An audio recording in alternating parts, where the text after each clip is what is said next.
Time for convening having arrived. The Senate will come to order. Would ask unauthorized visitors to exit the chamber at this time, and the Senate will come to order. Chair recognizes Senator of the 54th. Thank you, Mr. President. The journal has been read and found to be correct. Senator, thank you for your good works on the journal in the absence of the senator from the 53rd. Is there objection to dispensing with the reading of the journal? The reading of the journal is dispensed with. Is there objection to confirmation of the journal? Chairs none, the journal is confirmed. All senators having bills and resolutions to introduce, please bring them to the Secretary's desk at this time. First reading and reference of Senate bills and resolutions. Senate Resolution 807 by Senator Jackson II and Ramsey Sr. of the 43rd. A resolution recognizing Savannah City Council for its support of port truck drivers and for other purposes. Insurance and labor. Senate Resolution 808 by Senator Williams of the 19th.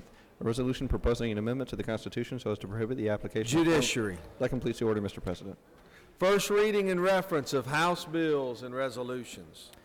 House Bill 769 by Representative Chiokas of the 138th. A bill entitled An Act to Amend an Act providing for a Board of State and local governmental operations. House Bill 792 by Representative Powell of the 171st. A bill to be entitled An Act to create a Board of State and local governmental operations. House Bill 795 by Representative Tankersley of the 160th and others. A bill to be entitled An Act to authorize the City of Statesboro to exercise all redevelopment and other powers under Article 9. State and local governmental operations. House Bill 806 by Representative Jackson of the 128th and others. A bill to be entitled An Act to provide State and local governmental operations. House Bill 808 by Representative Turner of the 21st and others. A bill to be entitled An Act to amend an act creating the offices of Commissioner of Cherokee County. State and local governmental operations. House Bill 814 by Representative Spencer of the 180th and others. A bill to be entitled An Act to authorize State and local governmental operations. That completes the order, Mr. President. Clerk will read reports of standing committees. Mr. President, the Senate Committee on Judiciary has had under consideration the following legislation and has instructed me to report the same back to the Senate with the following recommendation: that House Bill 3 do pass by substitute. Respectfully submitted, Senator Josh McCoon of the 29th District Chairman. Mr. President, the Senate Special Judiciary Committee has had under consideration the following legislation and has instructed me to report the same back to the Senate with the following recommendation: that Senate Bill 60 do pass. Respectfully submitted, Senator Thompson of the 5th District Chairman. Mr. President, the Senate Committee on Transportation has had in consideration the following legislation and has instructed me to report the same back to the Senate with the following recommendation: the Senate Resolution 735 do pass. Respectfully submitted, Senator Gooch of the 51st District Chairman. That completes the order, Mr. President.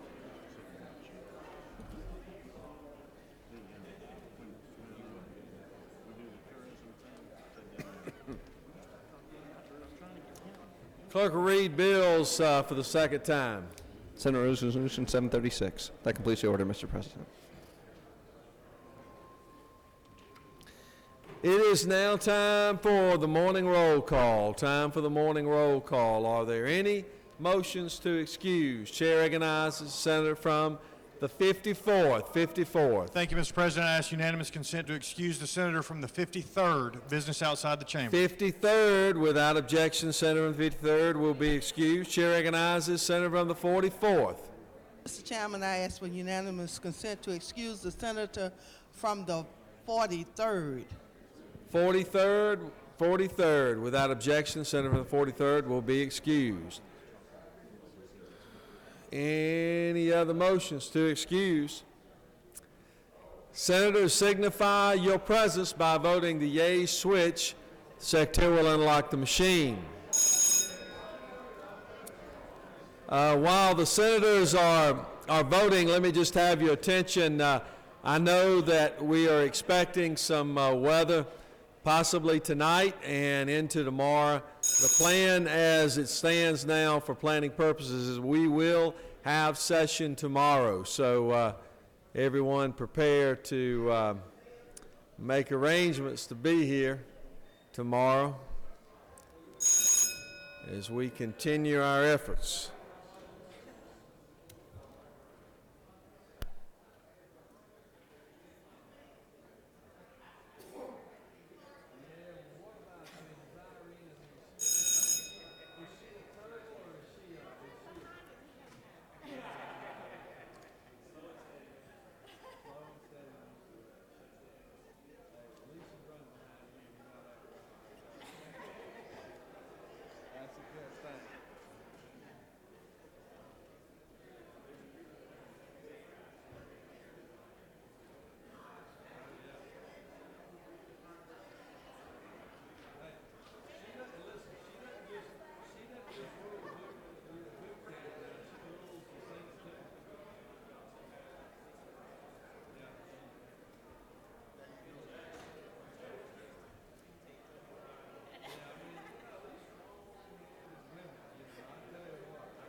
It is now time for our morning devotion. Time for our morning devotion. Would ask that senators please take your seats, cease all conversation as we prepare for our morning devotion. A time in which all senators look forward to. And today we are very privileged to have a very special guest with us to be our chaplain of the day. And at this time, I would like to recognize the distinguished senator from Chatham County, the senator from the 1st, to come lead us in our pledge and introduce our chaplain of the day. Senator? Thank you. Join me, if you will, in the pledge to the American flag. I pledge allegiance to the flag of the United States of America and to the republic for which it stands, one nation, under God, indivisible, with liberty and justice for all. And now to the Georgia flag. I pledge allegiance to the Georgia flag and to the principles for which it stands, wisdom, justice, and moderation. Senators, as many of you know, my wife Amy and I are very blessed to have a condo here in Atlanta. And we have a condo in downtown Atlanta, and we spend a lot of time there. In fact, before I began this latest gig of running for Congress, we spent a lot of time during the off session, and we'd come up here on the weekends. So much time, in fact, that we actually needed to find us a second church home, and we did that. We found a second church home right around the corner from where our condo is at First United Methodist Church here in Atlanta. And we have really enjoyed worshiping there, and we do as often as we can.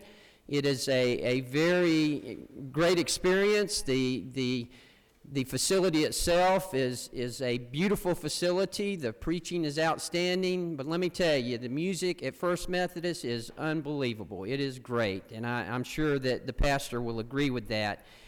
We are honored today to have Dr. Charles Gardner as our pastor of the day. He currently serves as the pastor of the historic Atlanta First United Methodist Church. Dr. Gardner previously served as the youth pastor at Calhoun First United Methodist Church, pastor of Pine Mountain First United Methodist Church, and most recently as an associate pastor at Peachtree Road United Methodist Church in Buckhead. He holds a BS in construction management from Georgia Tech, which I'm sure God will forgive he and the senator from the 22nd for that, and the 28th also. Anyway.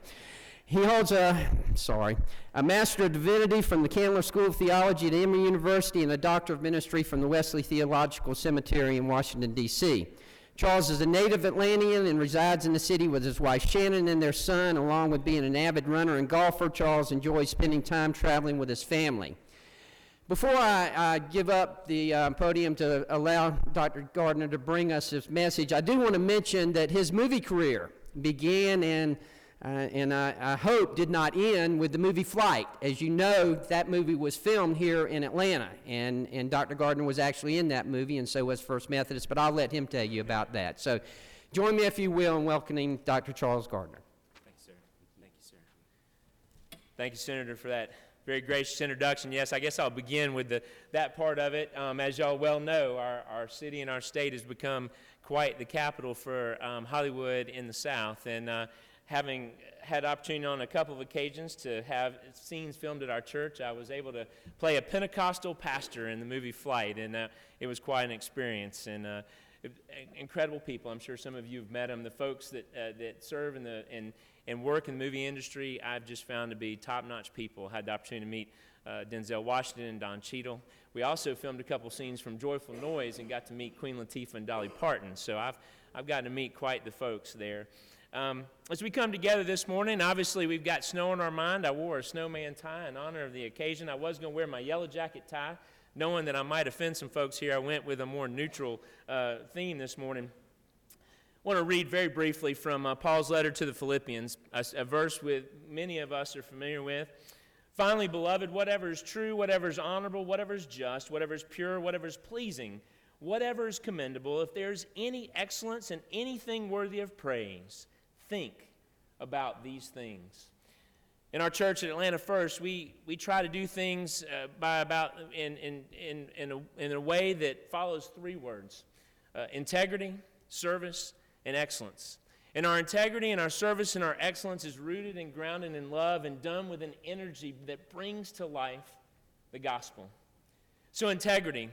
Integrity's been defined many, many ways, and the way that I define integrity is being the person that God created me to be. I can't be anything else. Now, for many of us, it takes time for us to understand who God created us to be and what God created us to do. But for me, personal integrity means figuring that out and following it the very best that I can. Service is clear. Service is what we're called to do regardless of the higher calling. We're to serve one another. Dr. King made it clear as he echoed the Gospels in saying that if we want to be great, then we can serve, and everyone can be great because everyone can serve. And then excellence. Y'all, I'm afraid that we live in a world where good enough has become the standard. And I'm just going to tell you, for me, good enough is not good enough. Excellence is what I strive for. It's what our church strives for. It's what God calls us to strive for. Now, I also have erred on the side of perfection, and that's gotten me in trouble before. Had the opportunity to hear a woman speak from the Disney Institute, and she kept joking around that in Disney, they strive for excellence, or strive for perfection, but will settle for excellence. I like the way that Vince Lombardi said it better. Perfection is not attainable, but if we chase perfection, we can catch excellence. Perfection is not attainable, but if we chase perfection, then we can attain. If it's not attainable, if we chase perfection, we can catch excellence. Excellence is doing the very best we can with the resources we have at our disposal. Excellence is making sure that every day when we get up, we commit ourselves to being the very best that we can.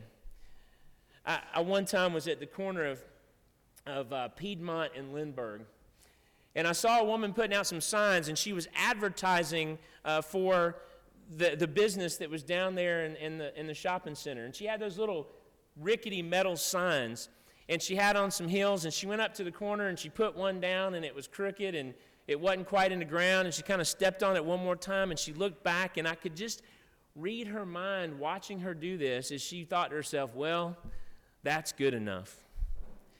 I don't know about y'all, but I don't want to shop somewhere where they just are good enough. I want to shop somewhere and spend my money where excellence is the achievable goal.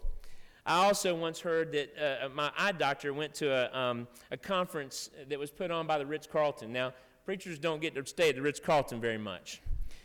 But he told the story about how the Ritz-Carlton wants you, as you're paying your bill and you're walking out of the lobby of the Ritz-Carlton, as you're putting your wallet back in your pocket, they want you to think two things.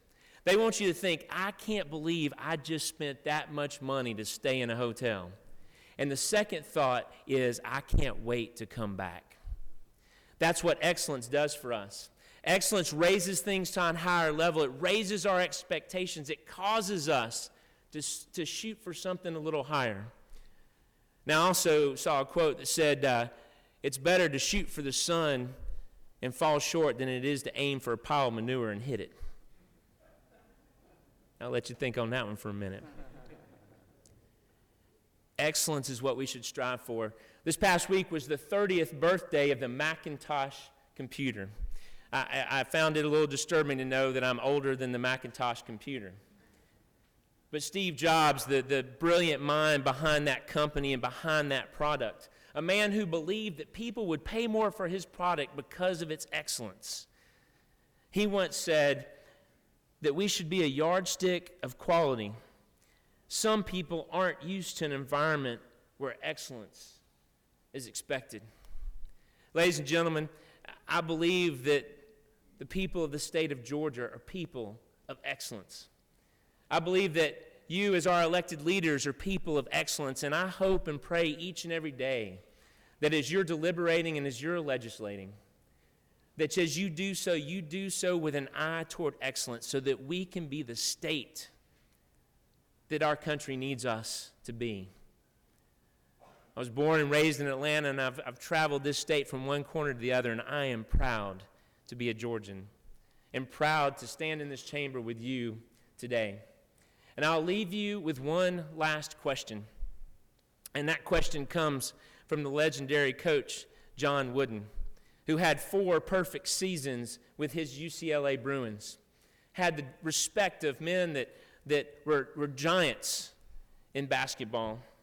And John Wooden always asked his players this question: if you don't have time to do it right, when will you have the time to do it over? Challenge you this day and throughout this session to do things right, ladies and gentlemen. Will you pray with me? Almighty God, what a joy and a privilege it is to stand in this chamber, to stand among these men and women who have dedicated their lives to serving this state and its citizens. Oh God, as they deliberate, may you give them the wisdom, the patience, and the grace to make decisions that allow each of us to become everything you've created us to be. We offer this time together in your name. Amen.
Robert, I talked to Rick also, so I think he gets it now.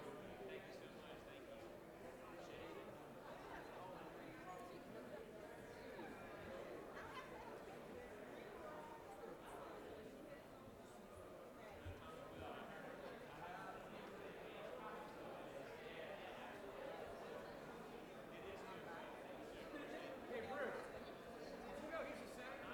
He's here once a week. He's a senator. He's here once a week. He's a senator.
today.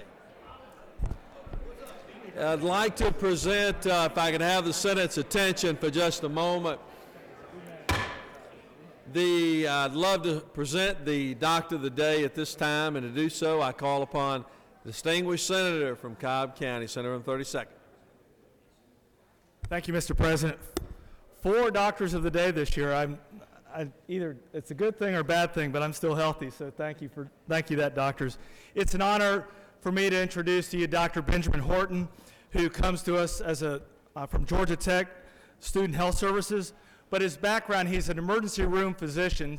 He was educated at Vanderbilt University, then at Emory University, and did a lot of training there. It's my alma mater. We're still undefeated, if y'all are listening. And thank you. There's a couple of. Anyway, Dr. Holton, thanks so much for being here. Y'all know where to find him today, and I really appreciate your dedication to the people of the state of Georgia as well, to the legislature today. If you'd like to say a few words, please do so.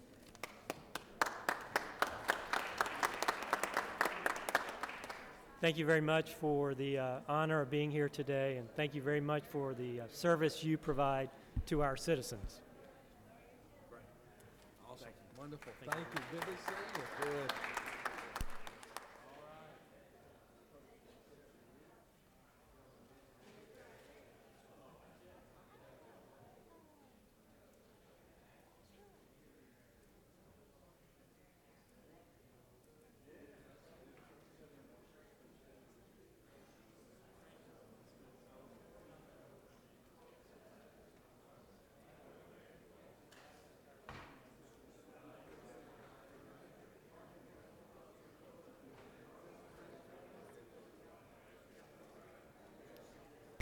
Are there any unanimous consents? Does any senator wish to rise on a point of personal privilege? Senator from the 39th, you have your light on. Are you wishing to rise on a point of personal privilege? You will be recognized. I am so thrilled and pleased that you are back with us today.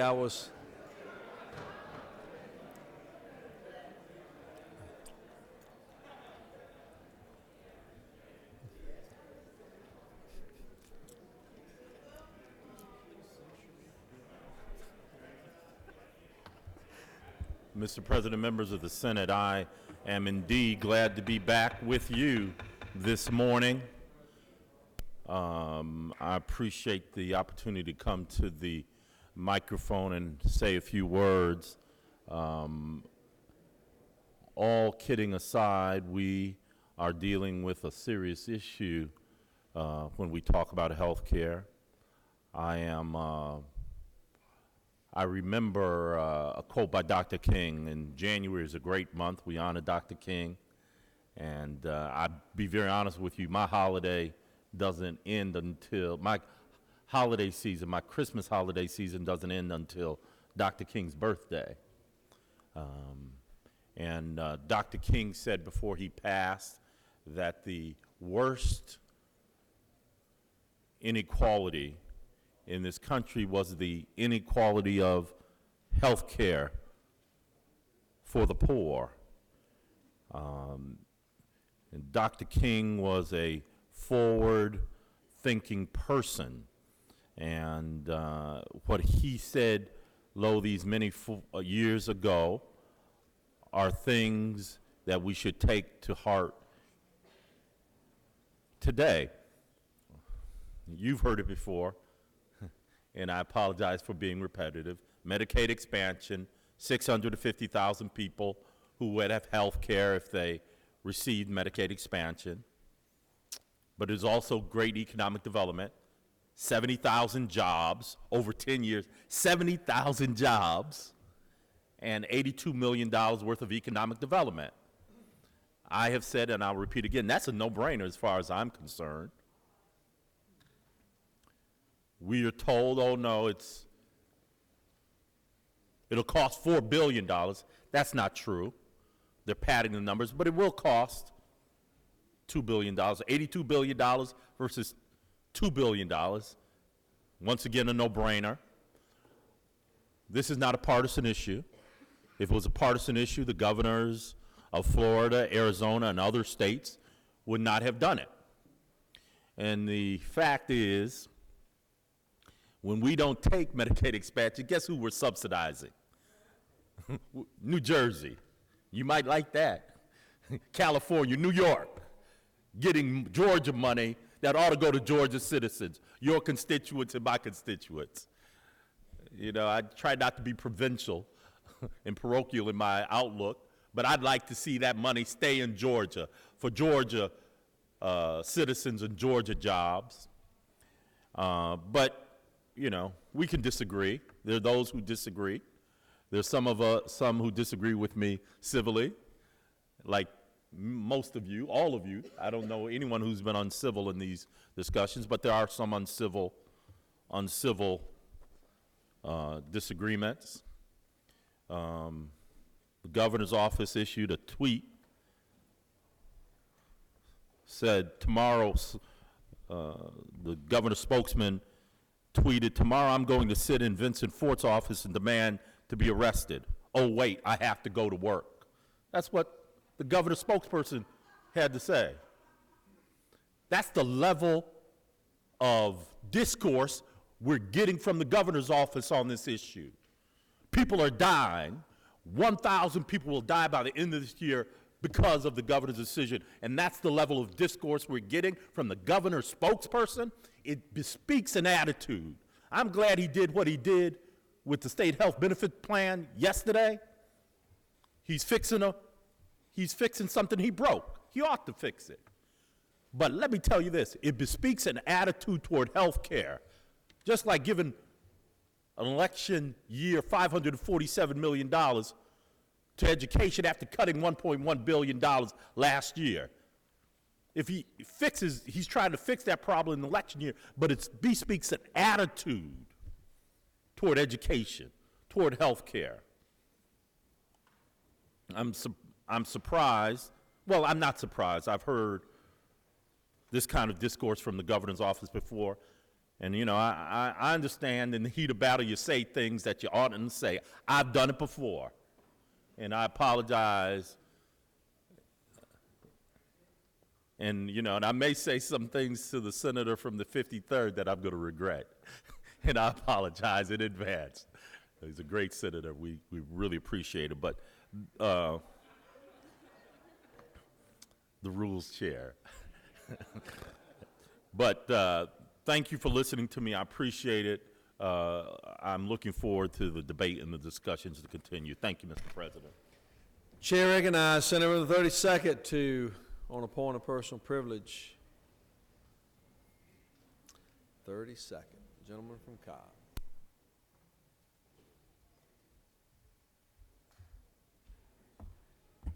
This is just a whole lot lighter. It's more of a way of an announcement. For the last 5 or 6 years, the state legislature has hosted a prayer breakfast with the governor, the House and the Senate members, and the constitutional officers.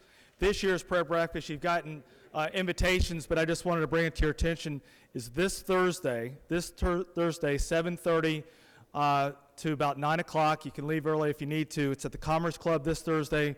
We got a former ambassador, Ambassador Hall, who's a congressman. We also have Ambassador Andy Young introducing, and the governor will be there speaking as well, and I encourage you all to attend. If you can, please let me know, because they need RSVPs. State prayer breakfast this Thursday morning. Thank you so much. Every senator's invited. Yes, sir.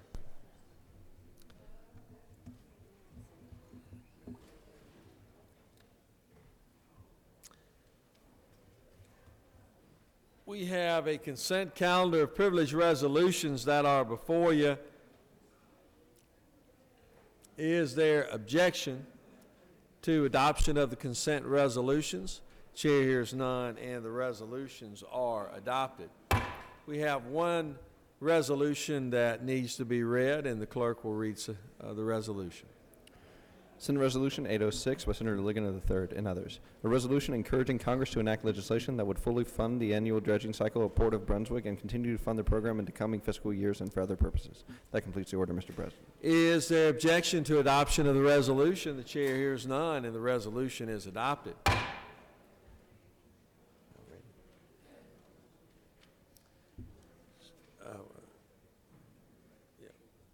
Senator from the 48th, are you ready for your special presentation?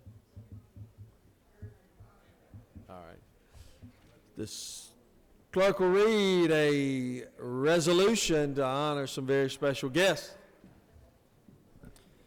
Senate Resolution 737 by Senator Schaefer of the 48th and Miller of the 49th.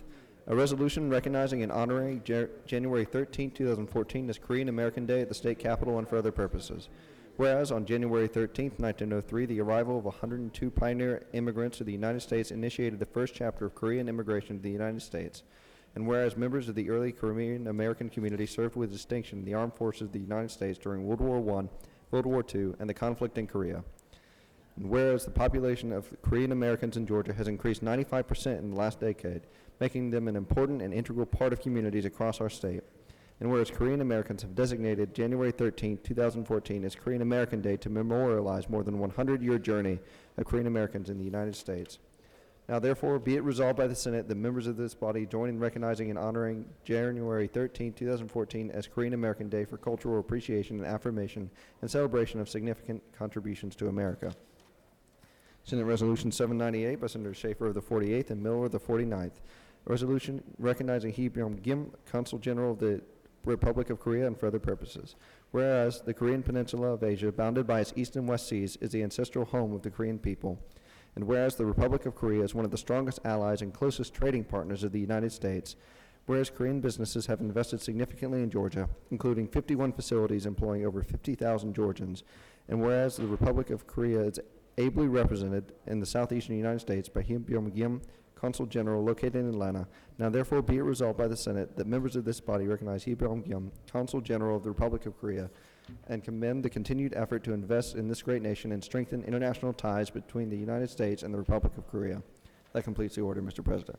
Is there objection to adoption of the privileged resolutions? The chair hears none, and the resolution is adopted. It's now my honor to call upon the President Pro Tem of the Senate, the Senator from the 48th, to recognize our very special guests and speak to the resolutions.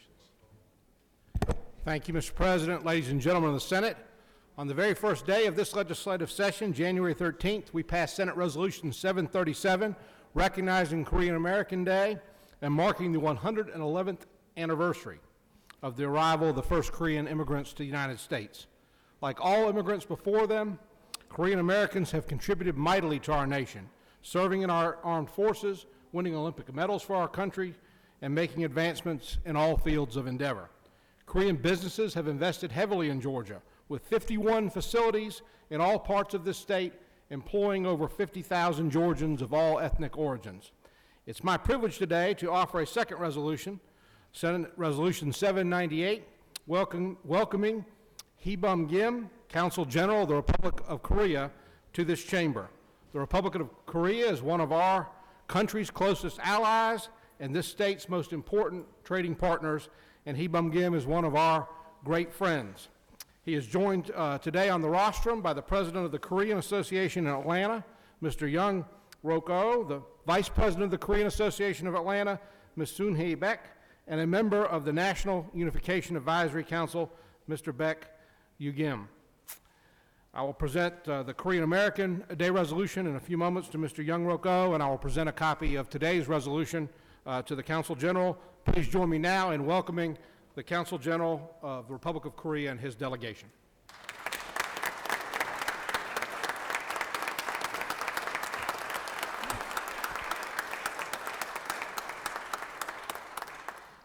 Thank you, Mr. President. I want to thank you all for honoring Korean Americans with the unanimous passage of Resolution 737.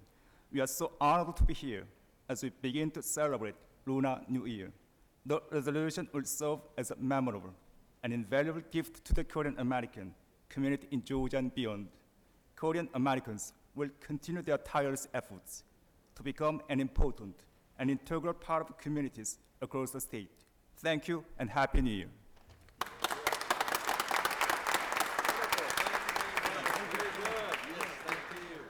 Thank you so much. It's good to see you. All right, good. Thank you. Let's pose for a picture. Yes, thank you.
Some more special guests we'd like to recognize. The Secretary will read a resolution.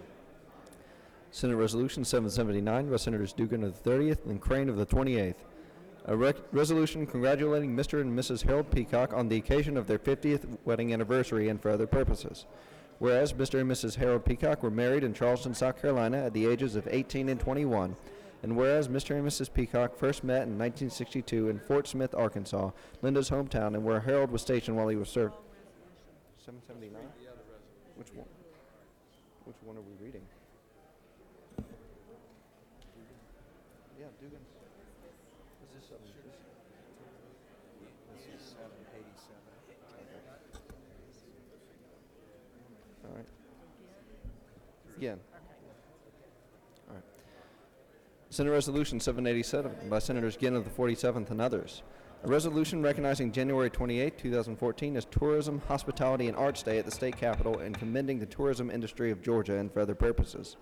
Whereas happenings in the arts, music, and agribusiness sectors help to promote tourism and strengthen Georgia's rich cultural heritage. And whereas the tourism and hospitality industry in Georgia represents $51.2 billion industry in the state. And whereas the tourism industry sustained 405,000 jobs in 2012. And whereas 10.2% of all jobs in Georgia are directly or indirectly sustained by tourism entities, making the tourism industry the 5th largest employer in the state. And whereas contributions and efforts of Georgia's tourism, hospitality, music, and arts professionals and promote their attractions, destinations, and products in Georgia in order to create greater economic growth are applauded. Now therefore be it resolved by the Senate that members of this body recognize the tourism industry as critical to the economic vitality of the state of Georgia and recognize January 28, 2014 as Tourism, Hospitality, and Arts Day at the state capitol. That completes the order, Mr. President. Is there objection to adoption of the resolution? The chair hears none, and the resolution is adopted.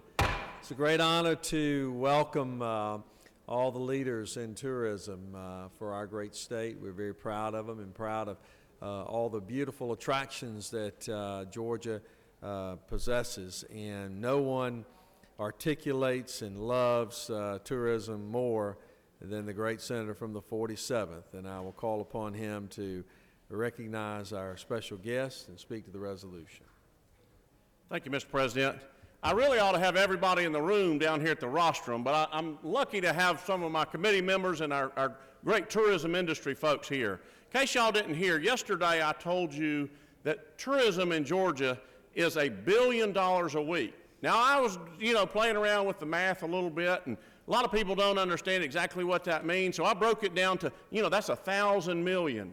You get that a little bit further, and that gets down to an hourly basis. In Georgia, tourism is $6 million an hour to our state. So if you don't think it's a big part of our state, think again. It's the second largest industry.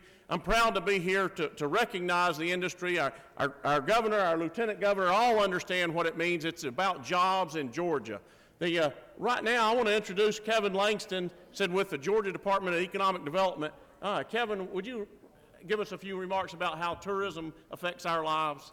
You bet. Thank you so much, Senator Ginn. And, tourism is a $52 billion a year industry in Georgia that employs 1 in 10 Georgians and generates $1.361 billion in state taxes every year. And we appreciate very much your support of our important industry for this great state.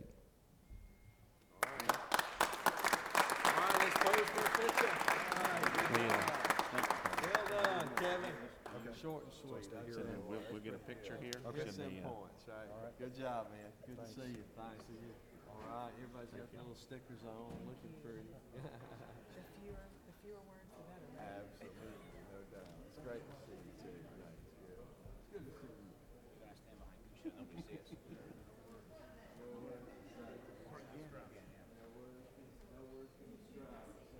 get you a space out here. Come on, get up here in the front. I think you're going to do the anniversary. But, you never know. Just have both in your hands. It looks like them standing over here.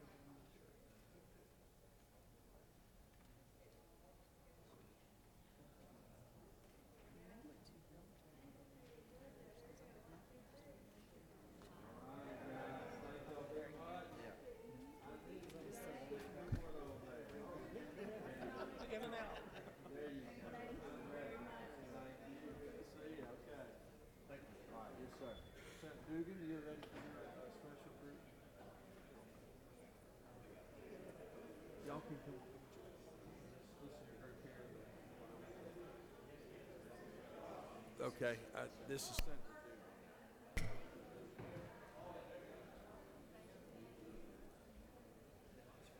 Another special group that we would like to recognize, and the clerk will read a resolution. Senate Resolution 779 by Senators Dugan of the 30th and Crane of the 28th.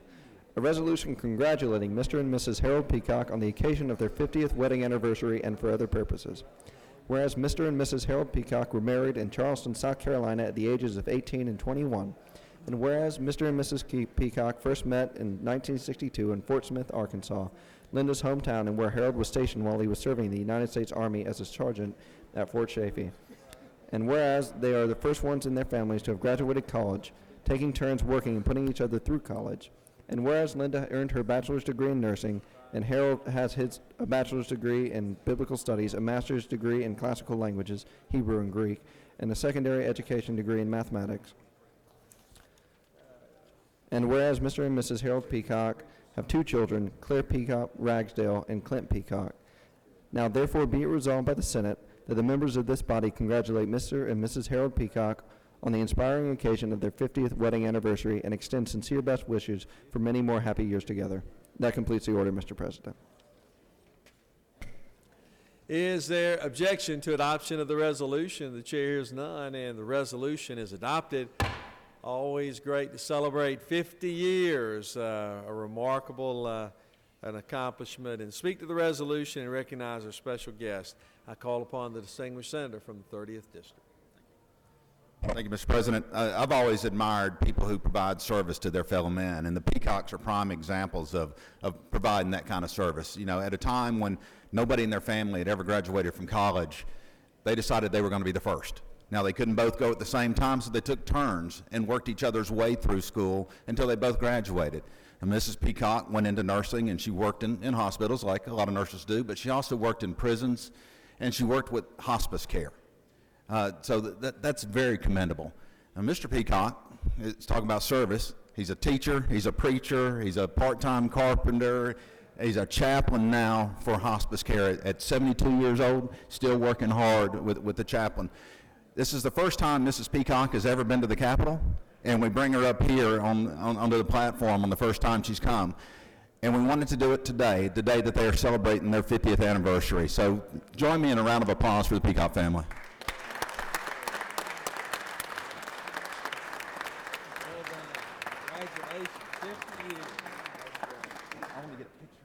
Yeah, we'll come down and do a picture then if you could. Yeah, it is. Oh, no, thank you. Yeah, God bless you. Oh, no, it's a real honor. It really is. Thank you. Good. Oh, you're very welcome. Oh, no, it's a great honor.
Secretary will read a resolution. Senate Resolution 768 by Senator Unterman of the 45th. A resolution recognizing Tuesday, January 28, 2014 as Skin Cancer Awareness Day at the State Capitol and for other purposes. Whereas melanoma and other skin cancers are one of the most preventable yet fatal forms of cancer, accounting for more than 50% of all cancers combined, including breast, lung, and prostate cancer. And whereas it is reported that 1 million newly diagnosed cases of melanoma and other skin cancers each year, an estimated 10,710 people will die. And whereas the mission of the Skin Cancer Awareness Network Foundation is to create public awareness of the dangers of excessive or unprotected direct exposure to the sun, or both, and to educate people about preventative safety measures to avoid or lessen the chances of developing melanoma or one of the other preventable skin cancers. Now therefore be it resolved by the Senate that the members of this body encourage all Georgians to have a greater awareness of the risk of skin cancer and the need for early diagnosis of skin cancer, and recognize January 28, 2014 as Skin Cancer Awareness Day at the State Capitol. That completes the order, Mr. President.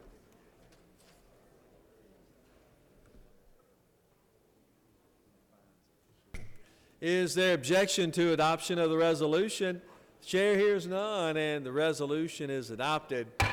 It's always a great honor to have the dermatologist here representing their profession and also educating all of us as well as Georgians on the importance. And to speak to the resolution and introduce our very special guest, I call upon the distinguished Health Committee Chair, the Senator from the 45th. Thank you, Governor. Members of the Senate, it is our honor, and we're becoming very accustomed to this, of having the Georgia Society of Dermatologists here at the Capitol. And as most of y'all know, we wear the black and white ribbon with the dots on it, and we have been trained very well, and we're very fortunate that if you go downstairs and go to room 230 here in the state capitol, and it's not just for the senators and representatives, it's for all of the staff, all of the lobbyists, anyone in the capitol who can go downstairs for a screening. When we first started this program here at the Capitol, every year consecutively, when we had someone screened, we always found someone, unfortunately, but fortunately, that had an issue, that had a problem, that found a spot on their skin, that went to a dermatologist and had it removed. It could have been precancerous or cancerous, and fortunately we have saved a lot of lives here at the Capitol. So if you went last year, please go again this year. Please don't skip a year. If you notice a specific spot that you would like to have, the dermatologists are down there. 1 in 5 Americans are affected every year by skin cancer, so I encourage you to go down there. This is being sponsored by the Marilyn Frye Memorial Skin Cancer Awareness Day. We're very fortunate. They will be available. You do have a personalized screening, and it is, you have screens down there, so you're not showing your wares in front of anyone else. And we encourage you to go down to room 230. We also want to say a special appreciation to the dermatologists who do surgical procedures here in the state of Georgia, that they do this here at the state capitol, and they promote skin cancer awareness. So let's give them a round of applause and tell them how much we appreciate this.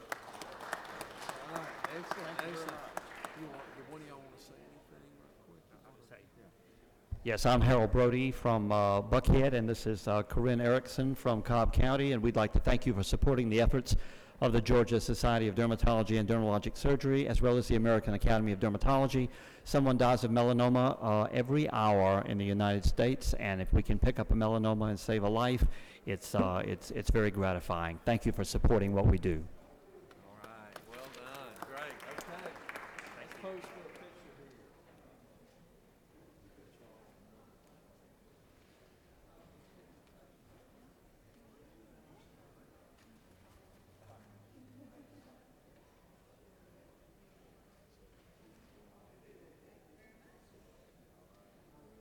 Thank y'all very much. It's great to see you. Yeah, real flashy things. Good. Thank you as well. We appreciate it.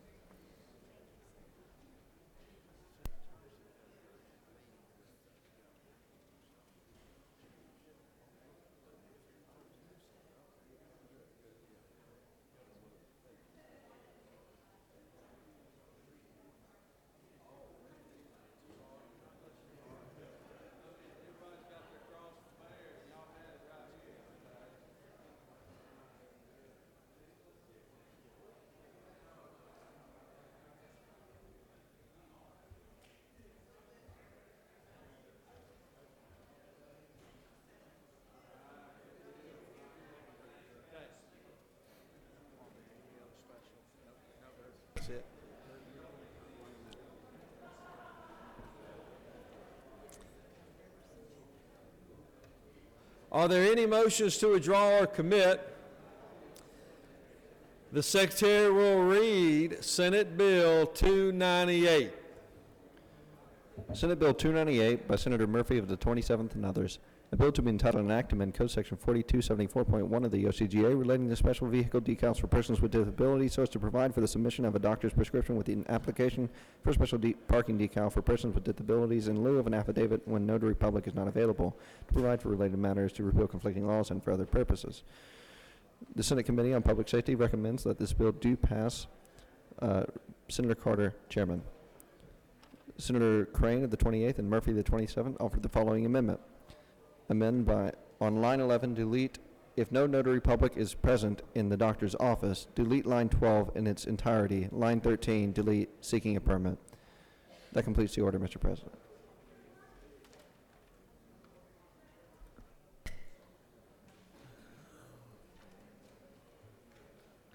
Chair recognizes Senator from the 27th to present the bill.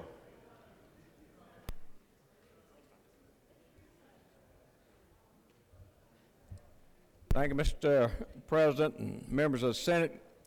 Good morning. It's not often that we get to come down and present a bill that actually takes away some legislation that's been a burden to a group of people, but that's exactly what Senate Bill 298 does. A group of constituents last year came to me with this problem, and the problem is that after you've had a hip replacement or knee replacement or having to go get you a handicap permit, you're having to go to the doctor and ask the doctor to fill out an affidavit saying you can get a handicap permit, and the doctor has to sign off on it and give you a prescription, so to speak, to get this handicap permit, and then you have to get it notarized. Well, that's great if the doctor's got a notary, but most doctors don't have a notary. So then you got to go find a notary to notarize this affidavit or this prescription that the doctor's giving you, to get you a handicap permit. Now, that's an undue burden that we're placing on people that we're supposed to be helping. We're supposed to be helping the handicap, not creating a bureaucracy that they have to go through to get a extra level for a permit. Now, this same doctor, they can write you a prescription for hydrocodone. They can write you a prescription for Oxycontin, but you don't have to go get that notarized. You can just take that to the pharmacy and you can get it filled. So this is a piece of legislation that takes away the burden that's already out there and helps a group of people that needs help when they need to get their handicap permit. That's essentially all that this bill does. Now, there is an amendment to the bill that is offered by the senator from the 28th, and it just simplifies the language in the bill even further, and I agree with the amendment. If there's no questions, Mr. President, I'll yield away. There are no questions, Senator. Thank you. Has anybody seen the senator from the 14th, the new freshman that was just elected? We seem to have lost him. Senator from the 14th. If somebody finds out where he's at, if you would let me know, let the Senate know.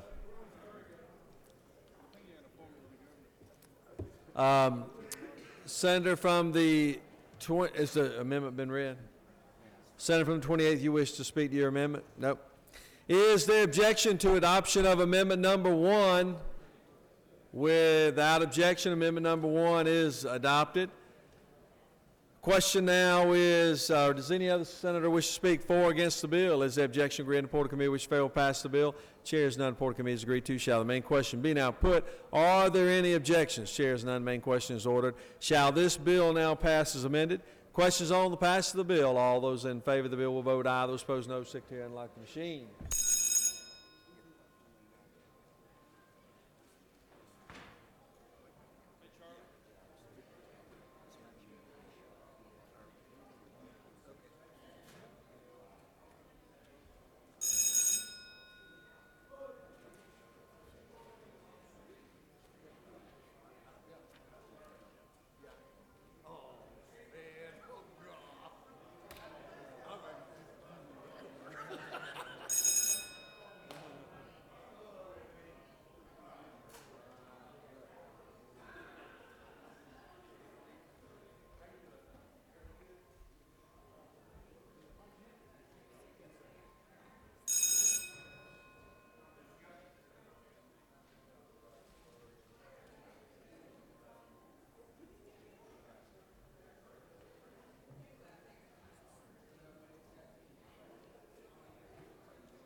Well, one thing is for sure, the Senate is united today in helping helping the handicap stickers. I can tell you that. Those that need the stickers.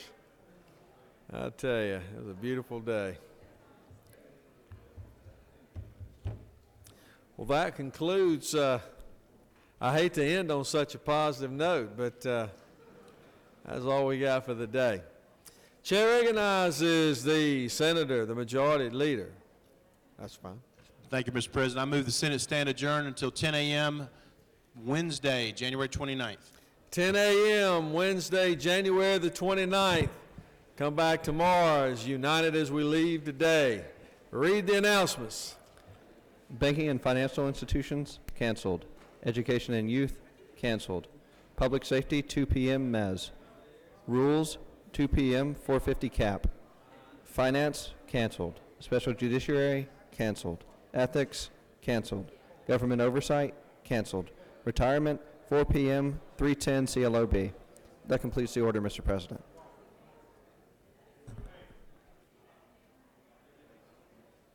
Chair recognizes the senator from the 34th for an announcement.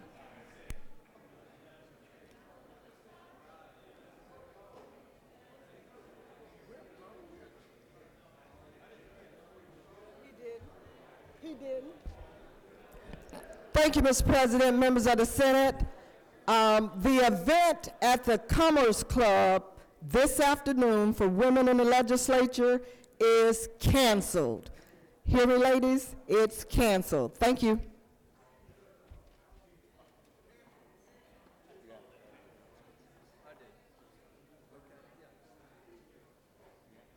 Chair recognizes the senator from the 7th for an announcement. Please give the distinguished senator your attention.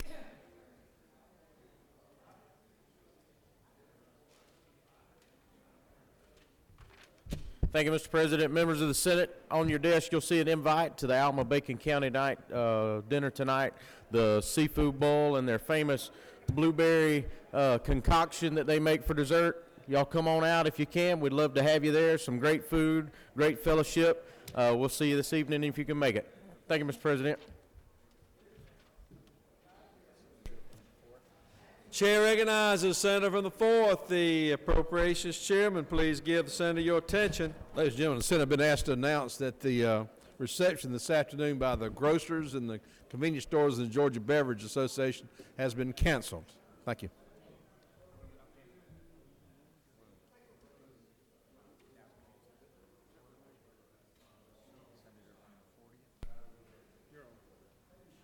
Chair recognizes the senator from the 40th. In the spirit of intergovernmental cooperation, the retirement committee will be canceled today at 4 o'clock. Chair recognizes the senator from the 47th. 47th.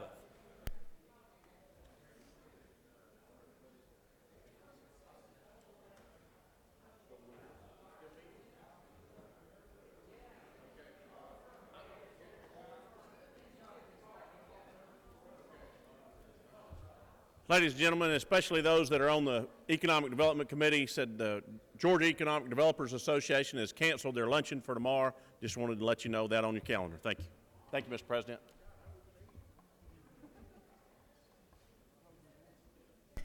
Any other motions or any other announcements? Has anybody found the senator from the 14th, our freshman senator? Still nowhere to be found. Would somebody go and check at least on the 2nd floor and see if he's disappeared down there?